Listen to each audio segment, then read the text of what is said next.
15 अगस्त 1947 एक ऐसी कहानी है जो दुख, तकलीफ और इत्तेफाका का संगम थी। आज हम उसी कहानी को समझने वाले हैं, जो सिर्फ एक पॉलिटिकल डिसीजन नहीं, बल्कि एक इमोशनल ट्रेजेडी भी थी।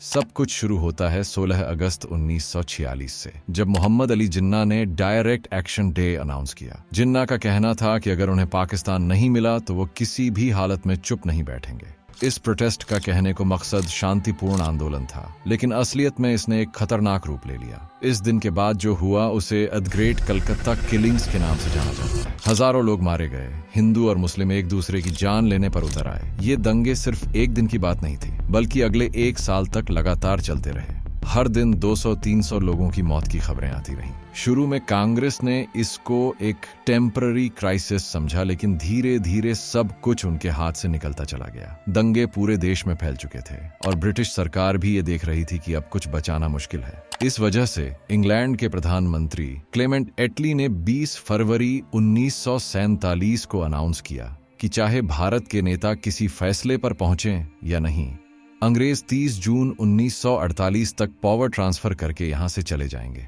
लेकिन यहां एक और चीज हुई, बाल्कन प्लान। इस प्लान के तहत ब्रिटेन ने कहा कि वो भारत को छोटे छोटे इंडिपेंडेंट स्टेट्स में तोड़कर जाएंगे। ये सुनकर नेहरू और जिन्ना दोनों ही परेशान हो गए।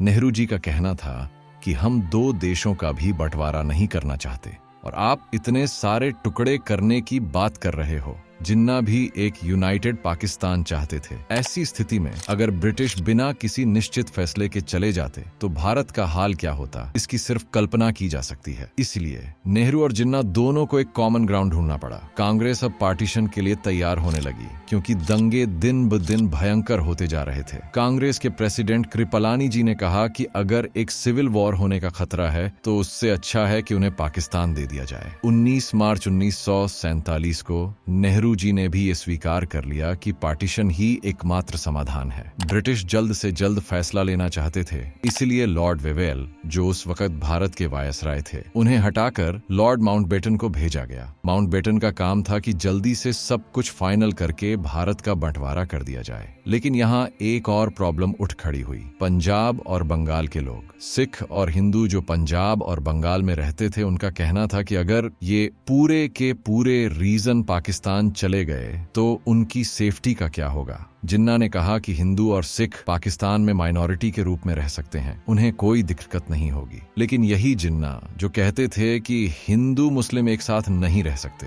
अब पंजाब और बंगाल के मामले में कह रहे थे कि हिंदू और सिख पाकिस्तान में अच्छे से रह लेंगे। इस वजह से जिन्ना को काफी क्रिटिसाइज किया गया और लोगों ने कहा कि वो सिर्फ अपनी पावर चाहते थे, ना कि मुस्लिम राइट्स की सच में चिंता थी। फिर आता है 3 जून 1947, जब माउंटबेटन प्लान अनाउंस किया गया। इस प्लान के मुताबिक भारत और पाकिस्तान 2 अलग अलग देश बनेंगे, लेकिन दोनों ब्रिटिश क्राउन के अंडर रहेंगे जब तक दोनों अपना अपना संविधान नहीं बना लेते। 1950 में भारत का और 1956 में पाकिस्तान का संविधान बना। तब ऑफिशियली दोनों देश ब्रिटिश रूल से पूरी तरह आजाद हुए। पंजाब और बंगाल के मामले में एक वोटिंग हुई जिसमें हिंदू और सिख भारत के साथ रहना चाहते थे, तो उन दोनों को डिवाइड कर दिया गया। वेस्ट पंजाब पाकिस्तान के पास गया और ईस्ट पंजाब भारत के पास। सेम चीज बंगाल के साथ भी हुई। इसके बाद सब कुछ डिवाइड किया गया। Army, railway, financial assets 2 parts में बांट दिए गए। पहले 30 जून 1948 की तारीख दी गई थी, लेकिन माउंटबेटन ने इसे 15 अगस्त 1947 कर दिया। ये तारीख इसलिए चुनी गई क्योंकि यही वो दिन था जब जापान ने वर्ल्ड वॉर 2 में सरेंडर किया था और माउंटबेटन साउथ एशिया के सुप्रीम कमांडर थे। पार्टीशन होने के बाद एक और काम था, बॉर्डर डिसाइड करना। इसके लिए एक कमेटी बनाई गई जिसके चेयरमैन थे सिरिल रैडक्लिफ। समस्या ये थी कि रैडक्लिफ ने कभी भारत देखा तक नहीं था, ना ही उसे यहाँ की जियोग्राफी का कोई ज्ञान था। उसने सिर्फ एक पेपर मैप और हिंदू मुस्लिम पॉपुलेशन के डेटा के बेसिस पर लाइन खींच दी। 14 अगस्त 1947 को पाकिस्तान ने अपनी आजादी अनाउंस की और 15 अगस्त को भारत ने The national flag, saffron, white and green tricolour, was publicly unfurled. For the rest, proud, proud, proud, all rejoicing over the birth of the Dominion of India. लेकिन बॉर्डर ऑफिशियली 17 अगस्त को अनाउंस किया गया। इस वजह से लोगों को ये भी नहीं पता था कि वो किस देश का हिस्सा है। जब बॉर्डर तय हो गया तब हर तरफ एक नया दुख शुरू हो गया। लाखों लोग अपना घर बार छोड़कर दूसरी तरफ जाने लगे। पंजाब और बंगाल सबसे ज्यादा प्रभावित हुए क्योंकि यहाँ सबसे ज्यादा कम्युनल टेंशन थी और यही वजह थी कि इस माइग्रेशन में लाखों लोग मारे गए और अनेक महिलाएं असुरक्षित हो गईं। ट्रेनों में सिर्फ लाशें भेजी जा रही थीं। लोगों ने सोचा था कि पार्टीशन एक समाधान होगा, लेकिन जो असलियत थी वो सिर्फ नफरत, मौत और बर्बादी लेकर आई।